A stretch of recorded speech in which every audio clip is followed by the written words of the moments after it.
อันนั้นเนี่ยเราสิมาเบิ่งปรากฏการณ์ในกรณีว่าเราวางวัตถุ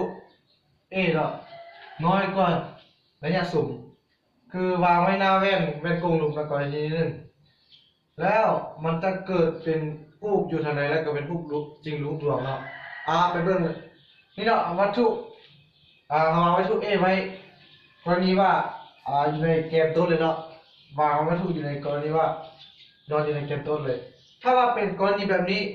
คือวัตถุอยู่ในแกนต้นเนาะเราจะสร้างแกนสำรองคือมาใหม่เนาะคือต้องขีดพาดใส่ก็ได้เนาะ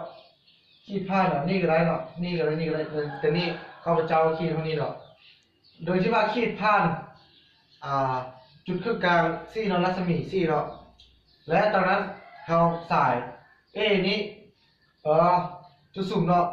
เราจะได้จุดสุ่มตัวเดียวกันแล้วเราสายขนาดขึ้นไปเราจะได้จุดสุ่มใหม่คือ F ขีดแล้วจากนั้นเราสาย A เนาะไปสะท้อนใส่กับหน้าแว่นกงหลุมนี้เนาะแล้ว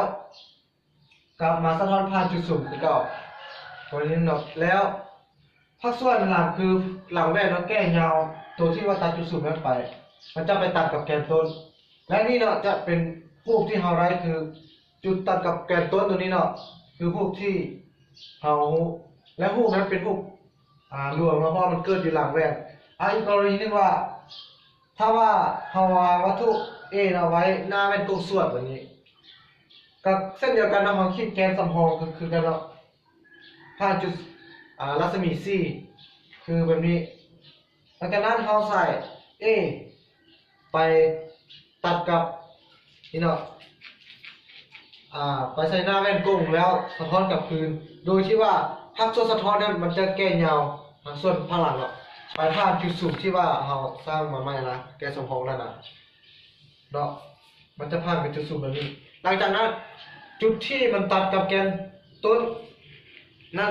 นั่นแหละเป็นรูปที่ว่าเกิดอีก A ขีดนั่นแหละได้รูปไปคือ A ขีดนี้มันจะน้อยเห็นว่ามันจะน้อยกว่ากว่าเดิมเนาะ